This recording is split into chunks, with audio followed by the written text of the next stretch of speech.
Praise the Lord. നമ്മുടെ ഈ ധ്യാനം പല തരത്തിലും വളരെ വ്യത്യസ്തമായൊരു ധ്യാനമായിരിക്കും. കഴിഞ്ഞ ധ്യാനത്തിൽ പങ്കെടുത്തിട്ടുള്ളവർക്കറിയാം ഇല്ലേ? ചില സവിശേഷതകൾ ഇതാണ്. ഈ ധ്യാനത്തിൽ നമ്മൾ പാടാൻ പോകുന്ന പാട്ടുകൾ, ഷാജി പാട്ടുകടലാസ് ഒരു പാട്ടുകടലാസ് നിങ്ങൾക്ക് തരും.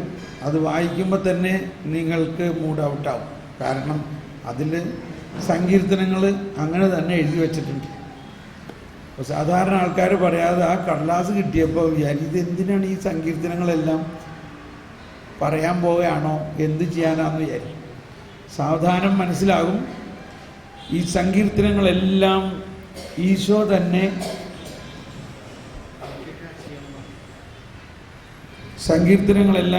ഈശോ തന്നെ പാടിയിട്ടുള്ള ഗാനങ്ങളാണ്. ഈശോ തന്നെ എല്ലാ ദിവസവും പാടിയിട്ടുള്ള ഗാനങ്ങളാണ്.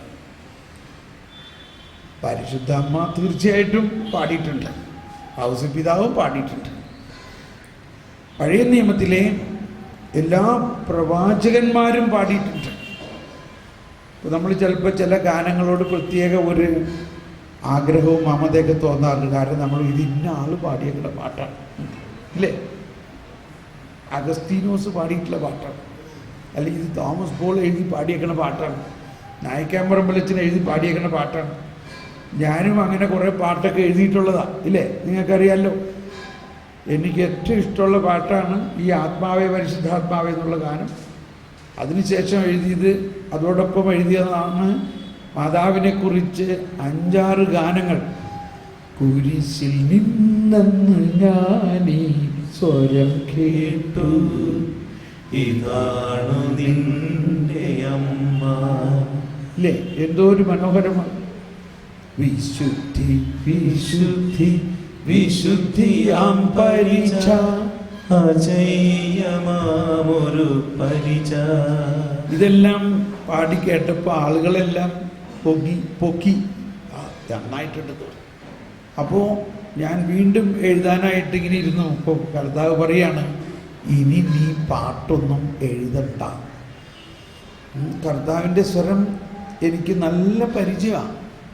ഇനി പാട്ടൊന്നും എഴുതണ്ട എന്ന് പറഞ്ഞപ്പോൾ പെട്ടെന്നൊരു മനപ്രയാസം തോന്നിയെങ്കിലും ഞാൻ ഉടനെ റിക്കവറായി. ഞാൻ ഉടനെ മനസ്സിലാക്കി ഇത് കർത്താവാണ് പറയുന്നത്. അപ്പോൾ കർത്താവ് നല്ലത് മാത്രമേ നമുക്ക് പറയുന്നുള്ളൂ.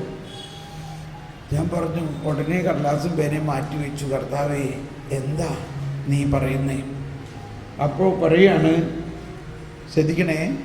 അപ്പോൾ പറയാണ്, ഞാൻ 150ഓളം പാട്ടുകൾ ഞാൻ എഴുതിയിട്ടുണ്ട്. ആര്? കർത്താവ് പറയാണ്, ഞാൻ ഒരു 150ഓളം പാട്ടുകൾ എഴുതിയിട്ടുണ്ട്. അത് നിങ്ങൾ എന്താ പാടാത്തത്? നിങ്ങൾ എന്താ? ഞാൻ തന്നെ പാടിയിട്ടുണ്ടത്.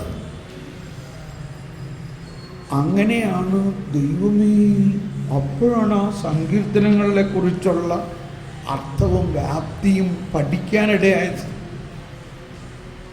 അങ്ങനെ അത് പഠിച്ചപ്പോൾ മനസ്സിലായി, ഈ സങ്കീർത്തനങ്ങളിലെ മുഴുവൻ കഥാനായകൻ കർത്താവ് ഈശോ തന്നെയാണ്. അതായത് ശ്രദ്ധിക്കണം, ഈ 150 സങ്കീർത്തനവും യേശുവിനെ 1000-ലധികം വർഷങ്ങൾക്ക് മുമ്പ് പരിശുദ്ധാത്മാവിലൂടെ, എന്നാൽ ദാവീദ് പോലെയുള്ള അഭിഷിക്തരുടെ എഴുതപ്പെട്ടതാണെങ്കിലും അതിലെ പ്രധാന വിഷയം കർത്താവ് ഈശോ മിശിഹായാണ്. ഈശോ മിശിഹായിലൂടെ വരാനിരിക്കുന്ന കരുണയുടെ അഭിഷേകം, ഈശോ മിശിഹായിലൂടെ വരാനിരിക്കുന്ന പുതുജീവൻ, ഈശോ മിശിഹായുടെ വരാനിരിക്കുന്ന സ്വർഗരാജ്യം, ഈശോയുടെ ജനനം, ജീവിതം, മരണം, ഉയർപ്പ്, വീണ്ടും വരവ്. ഇതാണ്. ഇപ്പോൾ നമ്മൾ സീറോ മലബാർ കുർബാനയിൽ കാലത്തിനടുത്ത സങ്കീർത്തനം ഒന്നുണ്ടില്ലേ? 8 കാലങ്ങളുണ്ട് അതിനകത്ത്.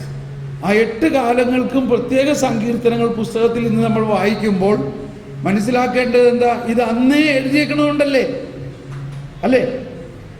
അപ്പോൾ പിറവിക്കാലത്ത് സങ്കീർത്തനം, ഉയർപ്പ് കാലത്തെ സങ്കീർത്തനം എന്നെല്ലാം പറയുന്നത്. ഉദാഹരണത്തിന്, പണിക്കാറുപേക്ഷിച്ചു കളഞ്ഞ കല്ല് മൂലക്കല്ലായി തീർന്നു. ആരെക്കുറിച്ചാണിത്? ഇതാരെക്കുറിച്ചാണ്? പണിക്കാർ ഉപേക്ഷിച്ച് കളഞ്ഞ കല്ല് ആരാണ്? ഈശോ മിശിഹായാണ്. അങ്ങനെ നമ്മൾ ഇതിൻ്റെ ഇടയ്ക്ക് പഠിക്കും, എല്ലാ സങ്കീർത്തനവും ഈശോയെ കുറിച്ചാണ് എന്നുള്ള ബോധ്യത്തിലാണ് നമ്മൾ നീങ്ങേണ്ടത്. ഇച്ചിരി വിശദമായി പോവുകയാണ് കേട്ടോ, എങ്കിലേ അത് നമ്മൾക്ക്. കഴിഞ്ഞ ധ്യാനത്തിൽ ഒരാൾ ഇങ്ങനെ പറഞ്ഞു, ഇതൊക്കെ ശരിയാണോ? ഈ സങ്കീർത്തനത്തിൻ്റെ കാലഘട്ടത്തിൽ ഈശോ ഇല്ലല്ലോ, പിന്നെ ഈശോയെക്കുറിച്ച് എങ്ങനെയാ? നമ്മളുടെ മനുഷ്യ ബുദ്ധിയാണ്. ഈശോ ഇന്നലെയും ഇന്നും എന്നും ഒരാൾ തന്നെയാണ്. ഈശോ ആൽഫായും ഒമേഗയുമാണ്. ഈശോ മിശിഹ ബാലനായപ്പോൾ മുതൽ എന്താണ് പ്രാർത്ഥിച്ചിരുന്നിരിക്കാവുന്നത്? ഇസ്രായേൽ മുഴുവനും സങ്കീർത്തനങ്ങൾ അവരുടെ ജീവിതത്തിൻ്റെ താളമായിരുന്നു എന്നാണ് പറയണത്. വിശുദ്ധ ജെറോമാണ് ഈ സുവിശേഷത്തെ ഇതുപോലെ ക്രോഡീകരിച്ച് ഭാഷയിൽ ട്രാൻസ്ലേറ്റ് ചെയ്തത്. 18-20 വർഷത്തോളം, 25 വർഷത്തോളം ജെറുസലേമിൽ ഗുഹകളിൽ താമസിച്ചുകൊണ്ടാണ് അദ്ദേഹം ഇത് ചെയ്തത്. ജെറോമിൻ്റെ ഒരു ചിന്ത ഇതായിരുന്നു, അന്ന് ജെറുസലേമിൽ സങ്കീർത്തനങ്ങൾ ഒഴികെ മറ്റൊന്നും കേട്ടിരുന്നില്ല എന്ന് പറഞ്ഞാൽ, കൊയ്യുന്ന സ്ഥലത്ത് അവരെന്ത് പാടുന്നു? സങ്കീർത്തനം പാടുന്നു. വീട്ടടിക്കുന്ന സ്ഥലത്ത് അവരെന്ത് പാടുന്നു? അല്ലെങ്കിൽ മുറ്റമടിക്കുന്ന സ്ഥലത്ത് എന്ത് പാടുന്നു? സങ്കീർത്തനം. ഒരു വീട്ടിൽ ചെന്നാൽ കരിക്കറിയണ സമയത്ത് അവരെന്ത് പാടുന്നു? സങ്കീർത്തനം. വെള്ളം കോരിക്കൊണ്ട് സ്ത്രീകൾ ഇങ്ങനെ കുടവുമായിട്ട് വരിവരിയായിട്ട് വരുന്നു, അവരെന്ത് പാടുന്നു? കർത്താവിനു നന്ദി പറയുവിൻ, അവിടത്തെ നല്ലവനാണ്, അവിടത്തെ കാരുണ്യം അനന്തമാണ്. വെള്ളം നനച്ചുകൊണ്ടിരിക്കുന്ന സമയത്ത്, കൊയ്ത്ത്, ഇങ്ങനെ എല്ലാ സമയത്തും എന്ത് ജോലി ചെയ്യുമ്പോഴും അവര് സങ്കീർത്തനങ്ങളാണ് പാടിയിരുന്നത്. അതുപോലെ തന്നെ ശ്രേഷ്ഠന്മാരായിട്ടുള്ള പുരോഹിതന്മാരും അവരുടെ എല്ലാം യാമപ്രാർത്ഥനകൾ സങ്കീർത്തനങ്ങളായിരുന്നു. ഇപ്പം നമ്മുടെ കന്യാസ്ത്രീമാരും ബഹുമാനപ്പെട്ട അച്ഛന്മാർക്കും രാവിലെയും ഉച്ചയ്ക്കും വൈകുന്നേരവും ഈവൻ അതിൻ്റെ ഇടവേളകളിലും കാനോന നമസ്കാരം എന്ന് അതിന് പറയുന്നത്. എന്ന് പറഞ്ഞാൽ നിയമപരമായിട്ട് അവർ അത് പ്രാർത്ഥിക്കേണ്ടതാണ്. അവർ ആ പ്രാർത്ഥന വിടാൻ പാടില്ല. കാനോൻ എന്ന് പറഞ്ഞാൽ നിയമം. അത് നിയമപരമായിട്ട് അവർ പ്രാർത്ഥിക്കണം. അവരൊരു കന്യാസ്ത്രീ ആണെങ്കിൽ ഈ പ്രാർത്ഥന അവരെ സംബന്ധിച്ച് വലിയൊരു നിയമമാണ്. അത് തന്നെ സങ്കീർത്തനത്തിൽ എഴുതിയിട്ടുണ്ട്. സങ്കീർത്തനം 55 പറയുകയാണ്, സന്ധ്യയിലും പ്രഭാതത്തിലും മധ്യാഹ്നത്തിലും ഞാൻ ആവലാതിപ്പെട്ട് കരയും, അവിടുന്ന് എൻ്റെ പ്രാർത്ഥന കേൾക്കും. അപ്പോൾ സന്ധ്യയിലും പ്രഭാതത്തിലും സായാഹ്നത്തിലും, സന്ധ്യയിലും പ്രഭാതത്തിലും മധ്യാഹ്നത്തിലും, അതാണ് ആ യാമപ്രാർത്ഥനകൾ. അങ്ങനെ ഇസ്രായേൽ മുഴുവൻ അത് പ്രാർത്ഥിച്ചു. അപ്പോൾ മാതാവും ഔസേപ്പിതാവും ഇത് തന്നെയല്ലേ പ്രാർത്ഥിച്ചിരിക്കുക. അപ്പോൾ ഒന്ന് ആലോചിച്ച് നോക്കി, മാതാവ് തൻ്റെ അധരം കൊണ്ട് പാടിയ പാട്ട് പാടണോ? ഈ പാട്ട് കേട്ടിട്ടല്ലേ ഈ ഉണ്ണീശോ ഇൻഫന്റ് ജീസസ് വളർന്നത്. അതുകൊണ്ട് ആ ഉണ്ണീശോയുടെ ജീവിതത്തിൽ വളർച്ചയിൽ എല്ലാ ദിവസവും ഈശോ എന്തായിരുന്നു പ്രാർത്ഥിച്ചിരുന്നത്? സങ്കീർത്തനങ്ങളായിരുന്നു. മനോഹരമാണ്. ഇനി അതിൻ്റെ ഒരു വശത്ത് അതിൻ്റെ മനോഹാരിതയാണെങ്കിൽ മറുവശത്ത് അതിൽ വേദനകളാണ്. ഇപ്പം ഈശോ അതിൽ ആഹ്ലാദത്തിൻ്റെ സങ്കീർത്തനങ്ങൾ പാടുന്നുണ്ട്. അത്യുന്നതനായ ദൈവത്തെ ഞാൻ വിളിച്ചപേക്ഷിക്കുന്നു, എനിക്കു വേണ്ടിയെല്ലാം ചെയ്തു തരുന്ന 57-ാം സങ്കീർത്തനമാണത് തന്നെ. ഉണ്ടോ? ഭയങ്കര സന്തോഷമാണ്. പക്ഷെ അതേ സമയത്ത് 22-ാം സങ്കീർത്തനത്തിലെല്ലാം കേൾക്കുന്നത് എന്താ? അവിടുന്ന് അവരെൻ്റെ കൈകാലുകൾ കുത്തിത്തുളയ്ക്കും. എന്നാലോചിച്ച് നോക്കിയേ, യേശുവിന് 1000-ലധികം വർഷം മുമ്പ് സങ്കീർത്തനത്തിൽ എഴുതപ്പെടുകയും അവർ പാടുകയും മാതാവ് പാടുകയും ഈശോ എന്നും പാടുകയും ചെയ്തിരിക്കുകയാണ്. എന്താ പാടിയിരുന്നത്? അവരെൻ്റെ കൈകാലുകൾ കുത്തിത്തുളയ്ക്കും. ഇത് പാടുമ്പോൾ എന്തായിരുന്നിരിക്കാം ഈശോയ്ക്കുണ്ടാകാവുന്ന വികാരം? ഒന്നാലോചിച്ച് നോക്കി. ഞാൻ എപ്പോഴും ചിന്തിക്കുന്ന ഇതാണ്, ഈശോ ഇത് പാടുമ്പോൾ ഈശോയ്ക്ക് കൈകാലുകളിൽ ആ വേദന അനുഭവിച്ചിട്ടല്ലേ ഈശോ പാടിയിട്ടുണ്ടാവുക? അതാണ് എനിക്ക് തോന്നുന്നത്. ഇത് അനുഭവിച്ചുകൊണ്ടാണ് ഈശോ അത് പാടിയിട്ടുണ്ടാവുക. അവരെൻ്റെ കൈകാലുകൾ കുത്തിത്തുളയ്ക്കും. എൻ്റെ ദൈവമേ, എൻ്റെ ദൈവമേ, എന്തുകൊണ്ട് നീ എന്നെ ഉപേക്ഷിച്ചു? അപ്പോൾ ഇങ്ങനെ സങ്കീർത്തനത്തിലെ ഓരോ സങ്കീർത്തനത്തിലും നമ്മൾ യേശുവിനെ കണ്ടെത്തണം. അപ്പോൾ കഴിഞ്ഞ ധ്യാനത്തിൽ ഒരാൾ പറഞ്ഞത് ഇതാണ്, അദ്ദേഹം പറഞ്ഞു, ഞാൻ ബ്രദർ ഇങ്ങനെയൊക്കെ പറഞ്ഞപ്പോൾ ഇതൊരാലങ്കാരികമായിട്ട് പറഞ്ഞതായിരിക്കാമെന്ന് വിചാരിച്ചു. അങ്ങനെ അദ്ദേഹം അത് വിചാരിച്ചുകൊണ്ട് ചുമ്മാ ബൈബിള് തുറന്നപ്പോൾ പെട്ടെന്ന് അദ്ദേഹത്തിൻ്റെ കണ്ണ് വന്നു വീണത് അപ്പസ്തോല പ്രവർത്തനം 13-ാം അധ്യായത്തിലാണ്. നമ്മളിങ്ങനെ പെട്ടെന്ന് തുറക്കുമ്പോൾ ചില വചനം കിട്ടാറില്ലേ? അങ്ങനെ അദ്ദേഹത്തിൻ്റെ സാക്ഷ്യം ഇതായിരുന്നു. 13-ാം അധ്യായത്തിൽ തുറന്നപ്പോൾ കിട്ടി. അതിൽ തന്നെ പെട്ടെന്ന് എൻ്റെ മനസ്സിൽ കണ്ടത് പൗലോസ്ലീഹ പറയുന്നതാണ്. 34-ാമത്തെ 35-ാമത്തെ വചനത്തിലെല്ലാം മറ്റൊരു സങ്കീർത്തനത്തിൽ ഇങ്ങനെ പറഞ്ഞിരിക്കുന്നു, അവിടുത്തെ പരിശുദ്ധൻ ജീർണിക്കാൻ അവിടുന്ന് അനുവദിക്കുകയില്ല. അതിനു മുമ്പ് 33-ന്റെ 2-ാം ഭാഗം, ദൈവം മക്കളായ നമുക്ക് നിറവേറ്റി തന്നിരിക്കുന്നു. അടുത്തത് 2-ാം സങ്കീർത്തനത്തിൽ ഇപ്രകാരം എഴുതിയിട്ടുണ്ടല്ലോ, നീ എന്റെ പുത്രനാണ്, ഇന്ന് ഞാൻ നിനക്ക് ജന്മം നൽകി. ആരെ കുറിച്ചാണത്? ഈശോയെ കുറിച്ചാണ്. തുറന്ന് വായിക്കാം. നാശത്തിന്റെ അവസ്ഥയിലേക്ക് തിരിച്ചു ചെല്ലാനാവാത്ത വിധം മരിച്ചവരിൽ നിന്ന് അവനെ ഉയർപ്പിച്ചതിനെ കുറിച്ച് അവിടുന്ന് ഇങ്ങനെ അരുളി ചെയ്തു, ദാവീദിന് വാഗ്ദാനം ചെയ്യപ്പെട്ട വിശ്വസ്തവും വിശുദ്ധവുമായ അനുഗ്രഹങ്ങൾ നിങ്ങൾക്ക് ഞാൻ തരും. മറ്റൊരു സങ്കീർത്തനങ്ങളിൽ ഇങ്ങനെ പറഞ്ഞിരിക്കുന്നു, അവിടുത്തെ പരിശുദ്ധൻ ജീർണിക്കാൻ അവിടുന്ന് അനുവദിക്കുകയില്ല. കേട്ടോ, ഇത് കേട്ടിട്ട് അവനിങ്ങനെ വിറച്ചു. അവൻ പിന്നെ വന്ന് സാക്ഷ്യം പറയാണ്. ഇത് സത്യമായിട്ടും അപ്പസ്തോല പ്രവർത്തനത്തിൽ പൗലോസ്ലീഹയുടെ പ്രഭാഷണമാണ്. സങ്കീർത്തനത്തിൽ ഇത് യഹൂദരോടാണ് പറയുന്നത്. നിങ്ങൾ എല്ലാ ദിവസവും പാടിക്കൊണ്ടിരിക്കുന്ന ആ സങ്കീർത്തനത്തിൽ തന്നെ നിങ്ങൾ തിരസ്കരിച്ച ഈ യേശുവിനെ കുറിച്ചാണ് എഴുതിയിരിക്കുന്നത്. 16-ാം സങ്കീർത്തനത്തിലാണ് ഇങ്ങനെ എഴുതിയിരിക്കുന്നത്, അവൻ്റെ ശരീരം ജീർണിക്കാൻ അനുവദിക്കയില്ല. ആ വരി ഒന്ന് പാടിയ മാത്യുസേം.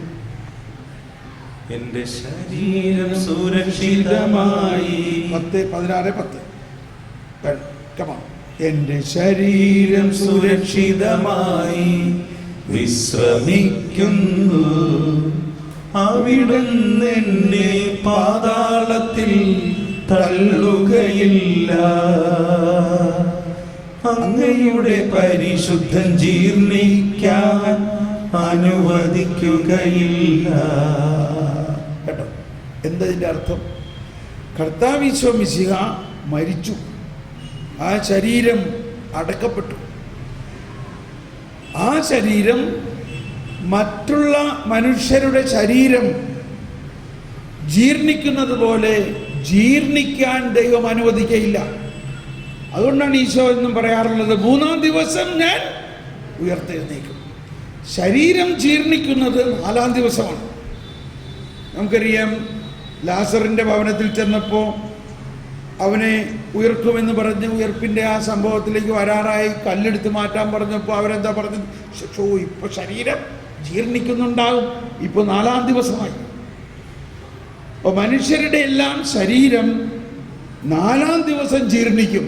എന്നാൽ തൻ്റെ പരിശുദ്ധനായ കർത്താവ് ഈശോ മിശിഹായുടെ ശരീരം ജീർണിക്കാൻ ദൈവം അനുവദിക്കുകയില്ല.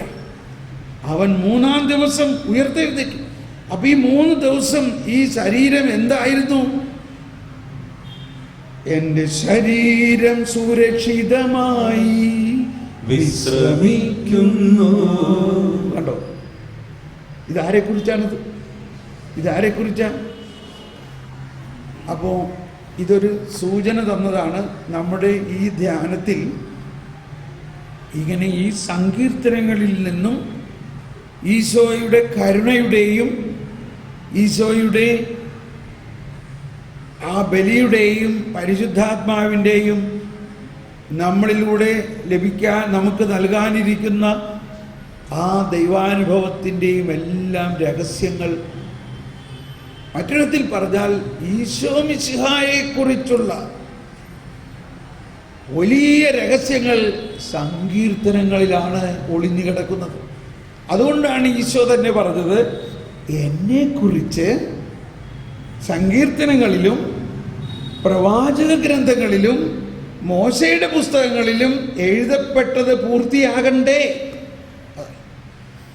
അപ്പോൾ മറ്റൊരു വിധത്തിൽ പറഞ്ഞാൽ ഈ പഴയ നിയമം മുഴുവനും നമ്മൾ കാണേണ്ടത് പുതിയ നിയമത്തിൽ കർത്താവ് ഈശോ മിശിഹായുടെ കണ്ണിലൂടെയാണ്. അതാണ് കാറ്റക്കിസത്തിൽ 129-ാമത്തെ ഖണ്ഡികയിൽ പറയുകയാണ്, ക്രിസ്ത്യാനികൾ പഴയ നിയമം വായിക്കേണ്ടത് ഉയർത്തെഴുന്നേറ്റ യേശുവിൻ്റെ ദർശനത്തിലൂടെയാണ് എന്ന്. ഇത് ഒരു ആമുഖമായിട്ട് പറയുകയാണ്. അപ്പോൾ ഇതായിരിക്കും നമ്മുടെ ഈ ധ്യാനത്തിൻ്റെ ഒരു പ്രത്യേകത, ഈ സങ്കീർത്തനങ്ങളാണ്. അപ്പോൾ അത് നമ്മൾ കേൾക്കുകയും പ്രാർത്ഥിക്കുകയും ചെയ്യുമ്പോൾ ആദ്യം ചിലപ്പോൾ ഇത്തിരി ബുദ്ധിമുട്ടുണ്ടാകും മനസ്സിലാകാൻ. പക്ഷേ 2-ാം ദിവസം ആകുമ്പോഴേക്കും നിങ്ങൾ അതിൻ്റെ ലഹരിയിലേക്ക് മാറും. എൻ്റെ ഒരു സാക്ഷ്യമായിട്ട് പറയാവുന്നത്, എൻ്റെ ജീവിതത്തിലുള്ള എന്നെ ഏറ്റവും അധികം സ്വാധീനിച്ചതും ഉയർത്തിയതുമായ ഒന്ന് ഈ സങ്കീർത്തനങ്ങളാണ്. മറ്റൊരു വിധത്തിൽ പറഞ്ഞാൽ ഈ സഭാപിതാക്കന്മാരും വിശുദ്ധരും എല്ലാം പറയാറുള്ളത് ഞാനും പറയുകയാണ്, നമ്മുടെ ജീവിതത്തിൻ്റെ താളമാണ് സങ്കീർത്തനങ്ങൾ. നമ്മുടെ ജീവിതത്തിൻ്റെ താളമാണ്. ഉദാഹരണത്തിന് നമ്മൾക്ക് ഭയങ്കര ഒരു വേദന ഉണ്ടായി, ഉണ്ടാവും. അപ്പോൾ എന്ത് ചെയ്യണം? നമ്മൾ കിടന്ന് അവശരാകുകയോ നിരാശപ്പെടുകയോ അല്ല ചെയ്യേണ്ടത്. അപ്പോൾ ഉടനെ നമ്മുടെ ഉള്ളിലേക്ക് കർത്താവേ എന്ന് വിളിക്കുമ്പോൾ ഒരു സങ്കീർത്തനം വരണം അവിടെ. എനിക്കപ്പോൾ വരാറുള്ളൊരു സങ്കീർത്തനം ഇതാണ്. സങ്കീർത്തനം 55:22 പറയുന്നു, നിന്റെ ഭാരം കർത്താവിനെ ഏൽപ്പിക്കുക, അവിടുന്ന് നിന്നെ താങ്ങിക്കൊള്ളും. ഒന്ന് പാടി എല്ലാവരും. നിന്റെ ഭാരം കർത്താവിനെ ഏൽപ്പിക്കുക, അവിടുന്ന് നിന്നെ താങ്ങിക്കൊള്ളും. ഒന്നുകൂടി എല്ലാവരും.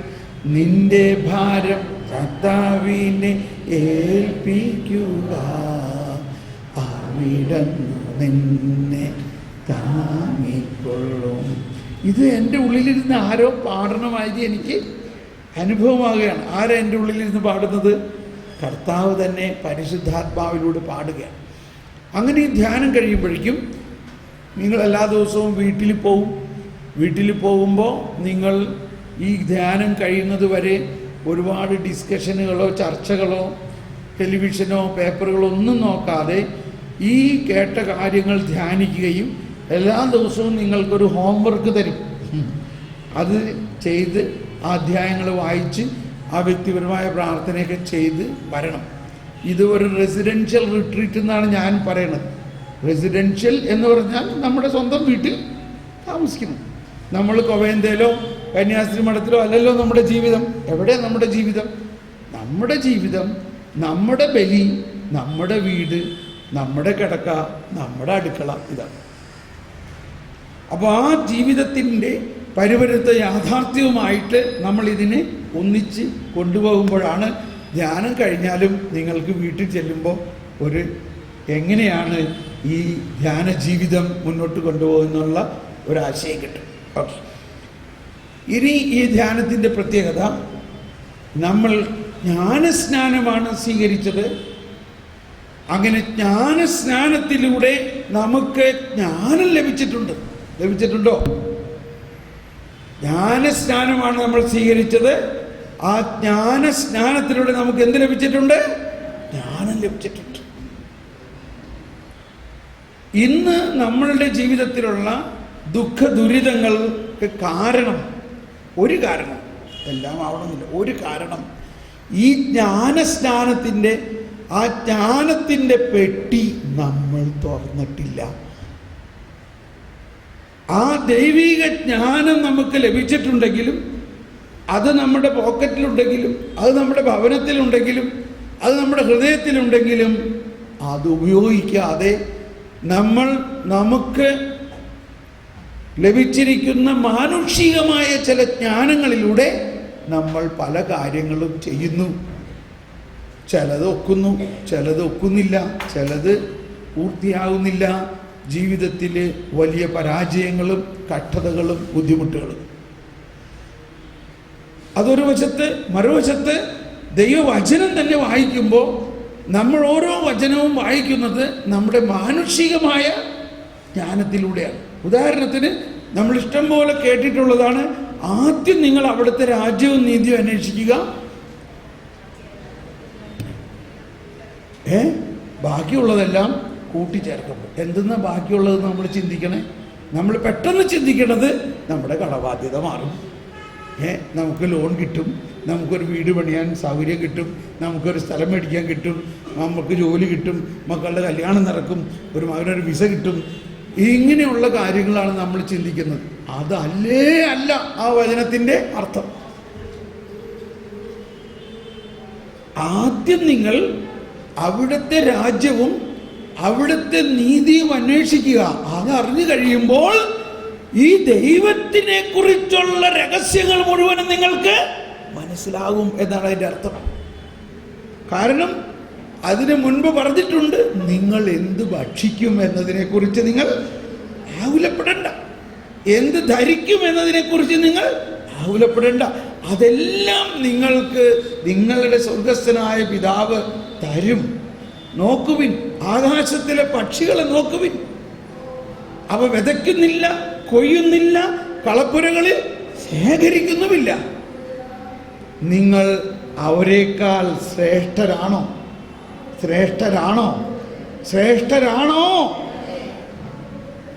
എന്നിട്ട് നമ്മൾ എന്താ ചെയ്യണേ? നമ്മൾ കളപ്പുരകളിൽ ശേഖരിക്കാൻ മാത്രമാണ് നമ്മളിവിടെ നോക്കുന്നത്.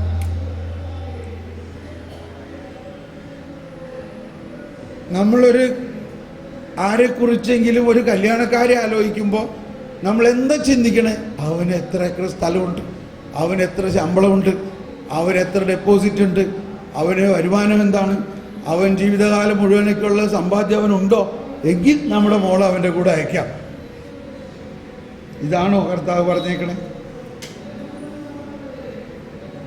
എന്നാൽ അവന് എത്രത്തോളം ജ്ഞാനമുണ്ട്, അവൻ എത്രത്തോളം വിശ്വാസമുണ്ട്, അവൻ എത്രത്തോളം ദൈവാനുഭവമുണ്ട്, അവൻ ദൈവത്തിൻ്റെ ആ ആത്മീയ രഹസ്യങ്ങൾ അറിയുന്നവനാണോ?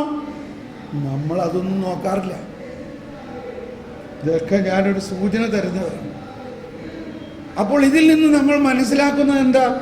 ഈ അടിസ്ഥാനപരമായ കാര്യങ്ങൾ കർത്താവ് പറഞ്ഞിരിക്കുന്നതിൽ നിന്നും വ്യത്യസ്തമായ ഒരു ചിന്തയിലാണ് നമ്മുടെ ജീവിതത്തെ ആരോഗ്യമൊക്കെ വളർത്തിയിരിക്കുന്നത്.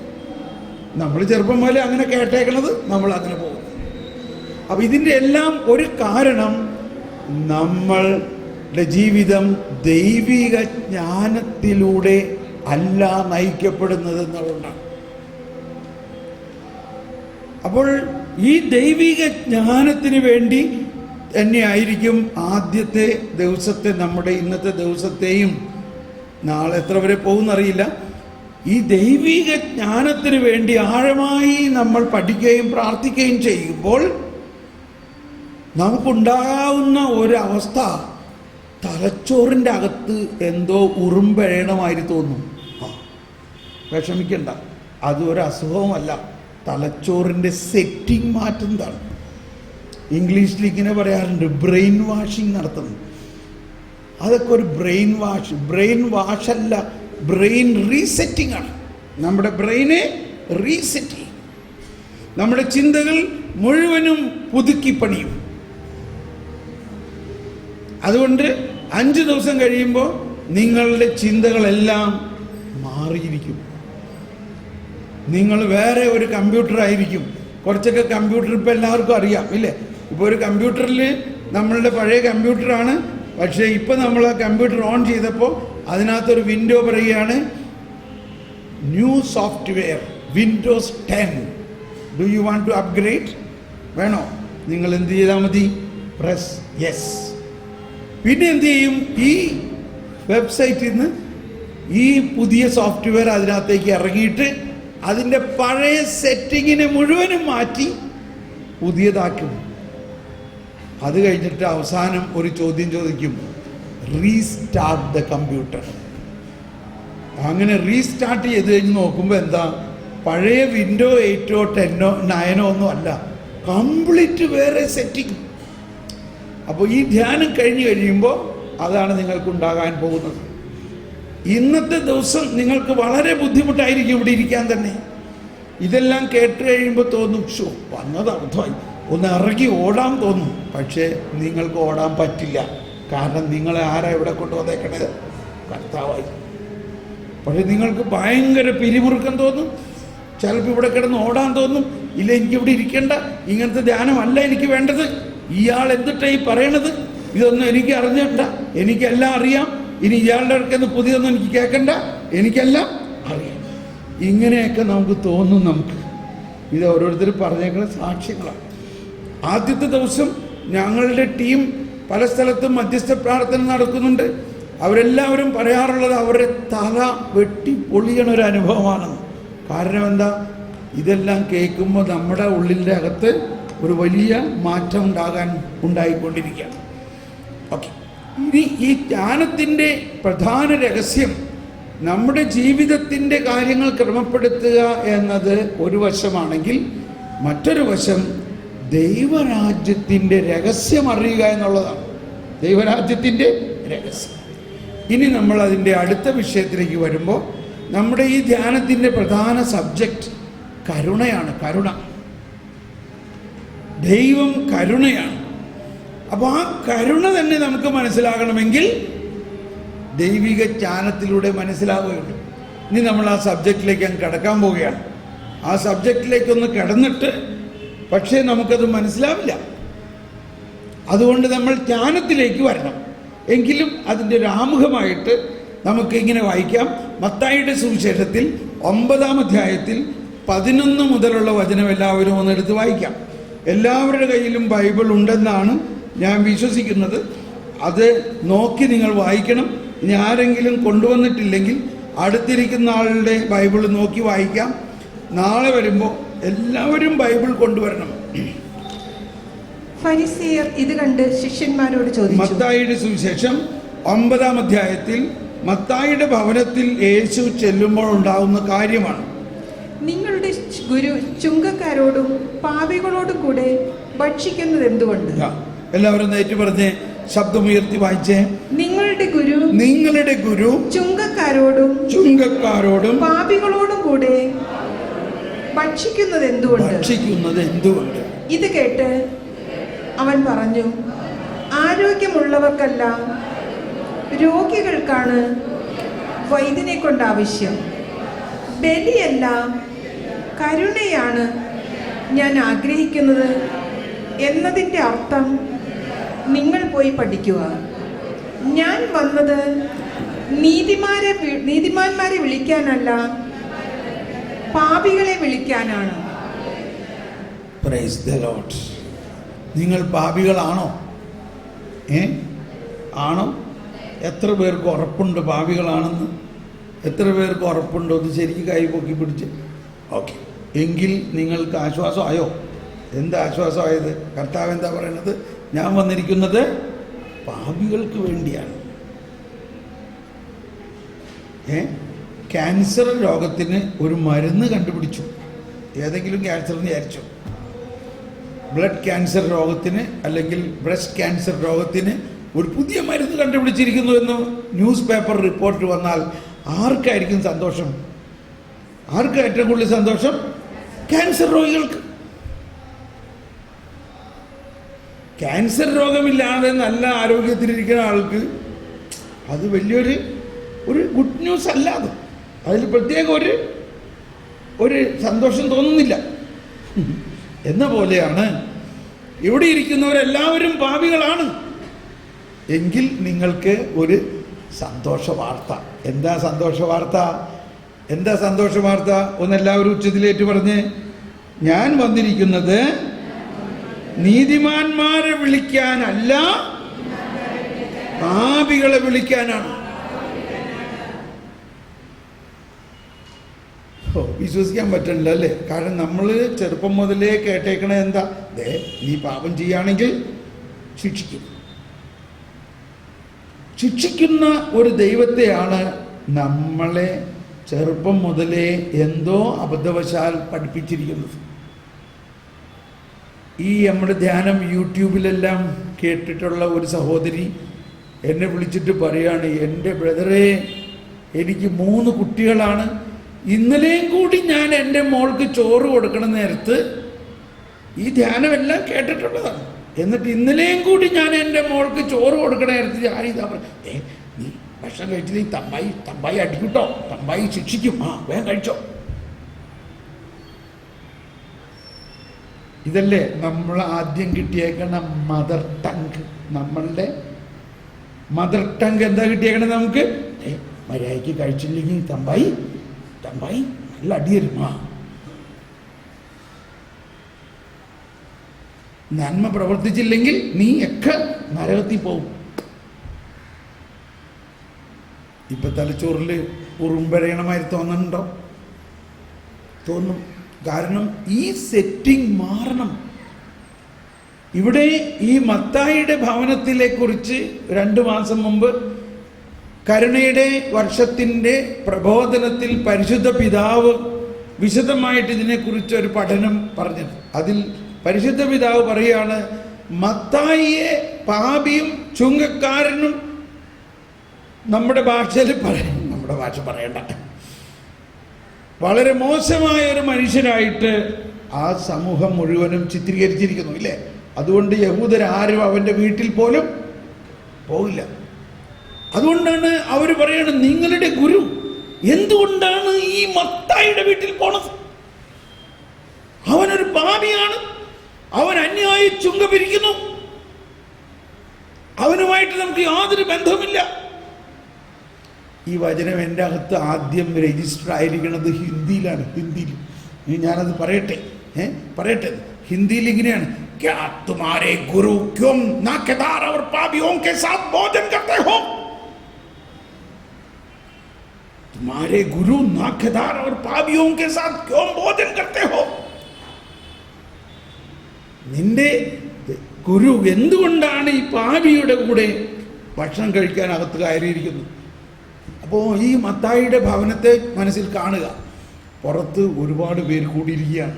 കാരണം വലിയൊരു സംഭവമാണത്. ഒരു യഹൂദൻ ഒരു പാപിയുടെ വീട്ടിൽ, ഒരു വിജാതിയൻ്റെ വീട്ടിൽ, അല്ലെങ്കിൽ അവരുടെ സമൂഹം ബഹിഷ്കരിച്ചിരിക്കുന്ന ഒരാളുടെ വീട്ടിൽ പോയാൽ അവനെയും അവർ ബഹിഷ്കരിക്കും. കാലഘട്ടത്തിൽ നോക്കണം.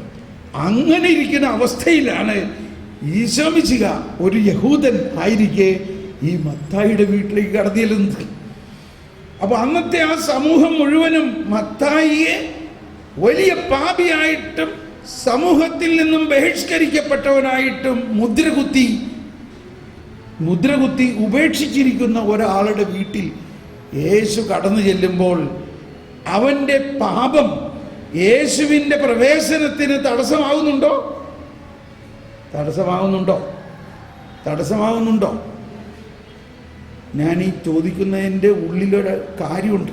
നമ്മൾ സാധാരണ എന്താ മനസ്സിലായേക്കണത്? പാപം കൃപയെ തടസ്സപ്പെടുത്തുന്നതാണ്. കൃപ എന്ന് പറഞ്ഞാൽ യേശുവിൻ്റെ ആഗമനം, അനുഗ്രഹം. പാപം ദൈവകൃപയെ തടസ്സപ്പെടുത്തുന്നു എന്ന ഒരു തെറ്റായ സിദ്ധാന്തമാണ് നമ്മളിലുള്ളത്. ഇവിടെ മത്തായിയുടെ പാപം യേശുവിൻ്റെ വരവിനെ തടസ്സപ്പെടുത്തുന്നുണ്ടോ? മത്തായിയിൽ അവരെല്ലാവരും അവൻ്റെ പാപത്തെയാണ് കണ്ടതെങ്കിൽ കർത്താവ് ഈശോ മിശിഹ മത്തായിയിൽ എന്ത് കണ്ടു? ആരെ കണ്ടു? ആരെങ്കിലും ഒന്ന് പറയാമോ? കർത്താവ് ഈശോ മിശിഹ മത്തായിയിൽ എന്ത് കണ്ടു? മത്തായി എന്ന ഒരാൾ, അത് പോരാ, അത് ഇച്ചിരി മാർക്ക് കുറഞ്ഞു പോയി. ഇനി ആരെങ്കിലും പറയാമോ? പാപിയെ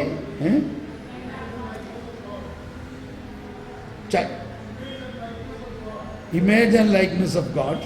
ഗുഡ് ആൻസർ. പക്ഷേ ഓക്കെ, സമയം കഴിച്ചു. രോഗിയെ മത്തായിയിൽ കർത്താവ് ഈശോ മിശിഹ ആരെ കണ്ടു? ദൈവമേ, നിങ്ങൾ ഇത്രയും നാളായിട്ട് ഇത് അറിഞ്ഞുവിടുന്നോ? ഇങ്ങനെ ചോദ്യങ്ങൾ ചോദിക്കുമ്പോൾ പ്രയാസമൊന്നുമില്ലല്ലോ. ഈ ചോദ്യം ചോദിക്കുമ്പോഴാണ് നമ്മളുടെ ചിന്ത നമ്മൾ ചിന്തിക്കുന്നത്. അപ്പോഴാണ് ഈ സെറ്റിംഗ് മാറുള്ളൂ. അല്ലെങ്കിൽ ഇപ്പം നമ്മൾ സാധാരണ ചിന്തിക്കണേ എന്താ? ഈ സൂപ്പർ മാർക്കറ്റിൽ നല്ല മീൻ വന്നിട്ടുണ്ട് കേട്ടോ, അതൊന്നും അവരോട് പറയണം. നമ്മൾ വീട്ടിൽ സാധാരണ എല്ലാ ദിവസവും ഇതൊക്കെയല്ലേ ചിന്തിക്കണം. നീ അറിയാമോ, അവിടെ നല്ല മീനാണ് കേട്ടോ, നല്ല കരിമീൻ വന്നിട്ടുണ്ട്, നാട്ടിൽ നിന്ന് കൊണ്ടുവന്നാണ്, മേടിക്കാൻ വേഗം പോയിട്ട്